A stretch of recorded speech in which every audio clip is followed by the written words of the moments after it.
안녕하세요. 네, 안녕하세요. 수드랑입니다. 네.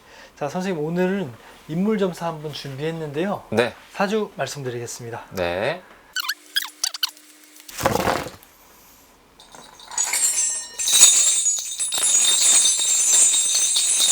이분은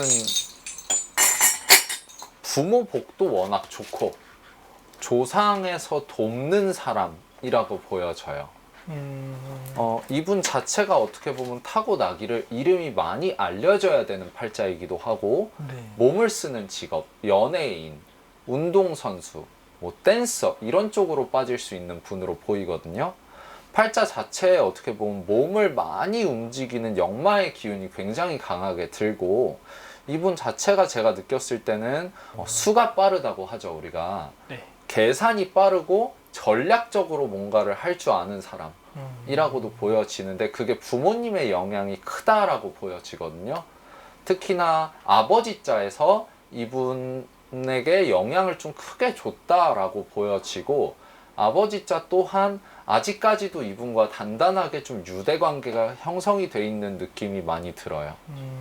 그래서 이분은 근데 원래는 올해 결혼운, 이직운 3년 동안 2025년, 2026년, 2027년 이렇게 3년 동안 그런 운이 들어오는데, 만약에 이분이 올해 결혼을 안 한다고 한다면 여성으로 인한 문제가 좀 발생될 수 있다라고 보여져요. 결혼 안 하신 걸로 보이거든요.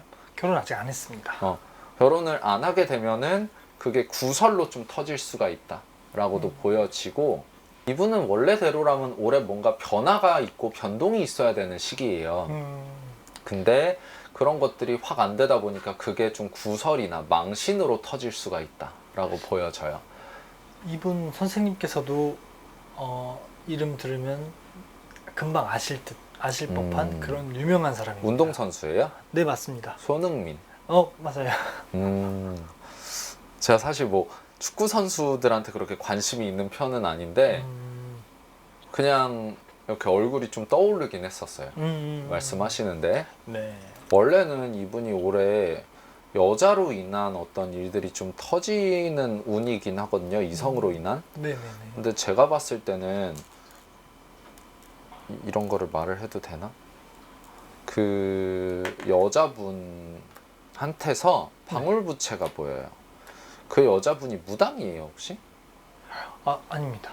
아니에요? 아니지만 뒤에서 조종한 사람이 무속인이라는 그런 어떤 이야기도 돌고 있습니다. 제가 봤을 때는 그런 것들이 보이는 걸로 봐서 무속인과 어떤 조인을 해서 뭔가를 한 것 같다라고도 보여지는데, 이 여자분이 사실 머리가 영리하지는 못해요. 솔직히 말하면. 네. 이 여자분 또한 팔자에 도화가 들어있고 화개가 들어와 있다 보니까 항상 좀 외로운 팔자고 남의 말에 되게 쉽게 휘둘리는 사람이거든요.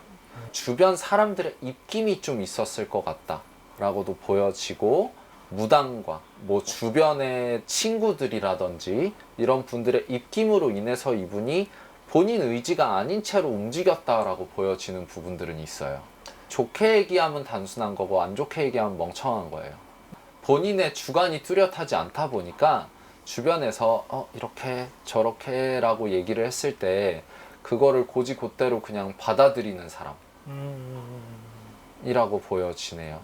근데 손흥민 선수 같은 경우는 제가 봤을 때는 딱 3년이 관건이에요. 2025년, 6년, 7년도를 어떻게 지나가느냐에 따라서 뭔가가 달라질 텐데, 이분 자체가 요 3년 동안이 좀 고비라고 나와요. 앞으로도. 네. 이 3년 안에 은퇴를 할 수도 있고, 어떻게 보면은 뭔가를 바꿔야 되는데 이분이 과연 바꾸고 넘어갈까? 이분 자체도 욕심이 많은 사람이기 때문에. 근데 뭔가 변화를 안 주면 화를 입는 운이거든요, 사실은 올해는. 어떻게 해서라도. 네. 그래서 제가 봤을 때 원래는 올해도 이직운 혹은 계약운 또는 결혼운, 문서가 하나 바뀌어야 되는데 그게 안 되다 보니까 운이 답답해지면서 이분이 좀 망신이 드는 것 같다. 근데 솔직히 말해서 이분 자체는 부모 마마보이예요. 조금은 부모님 영향을 많이 받고 아마 이분이 만나는 여성분들마다 부모님이 많이 개입하셨을 거예요. 그럴 수도 있겠네요. 네. 앞으로 손흥민 선수 혹시 뭐 결혼 언제쯤 적정기일지. 제가 봤을 때는 원래는 2025년, 6년, 7년도 안에 결혼 운은 들어오나 결혼을 제가 느꼈을 때는 2027년도에는 하시지 않을까라는 생각은 들어요. 네. 그때쯤에 홍기가 가득 차 있기 때문에 결혼을 2026년 하반기 2027년도쯤에 해야 되는 운이다 라고 보여집니다. 근데 그 부모님을 설득하는 게 과연 쉬울까? 부모의 그늘이 너무 커요, 이분이. 은퇴는 어느 정도 시점에 딱 할까요? 은퇴도 요 3년을 어떻게 보내는지에 따라서 운이 달라질 거예요, 이분은. 제가 봤을 때는 요 3년 동안 이분이 어쨌든 올해까진 괜찮으나 내년이 좀 심하게 고비이거든요, 이분. 네. 그래서 내년으로 어떻게 넘어가느냐에 따라서 은퇴 시기나 이런 것들이 결정이 되는데 이분은 나중에 아마 코치나 누군가를 가르치는 역할로서도 충분히 머리가 좋은 사람이기 때문에 하실 것 같아요. 근데 이분 자체가 올해 하반기 내년 중으로는 정말 몸으로 부상을 좀 주의를 많이 하셔야 되는 분이에요. 부상수가 들어오기 때문에 뼈 쪽 부상, 특히나 한 번 더 망신수가 들어오기 때문에 이분은 꼭 이런 거를 좀 미리 방지해서 좀 막아갔으면 좋겠다라는 생각이 들어요. 구설수, 망신수가 들어와요. 내년까지도. 어찌됐든 머리는 좋으니 참 유명해지긴 하는데 유명함에는 명과 암이 있는 것 같아요. 항상 내가 하는 일에 있어서 더 신경을 쓰고 사생활에 있어서도 더 신경을 쓰지 않으면은 내 자리가 위태로워질 수 있는 수이니 항상 그 부분에 있어서 좀 유의를 해주시면 좋을 것 같아요. 어쨌든 한국을 대표하시는 선수분이시기 때문에 저도 응원은 합니다. 다만 어찌됐든 사생활 관리가 조금은 더 필요해 보이신다 라는 이야기를 좀 드리고 싶네요. 자, 감사합니다. 네, 감사합니다.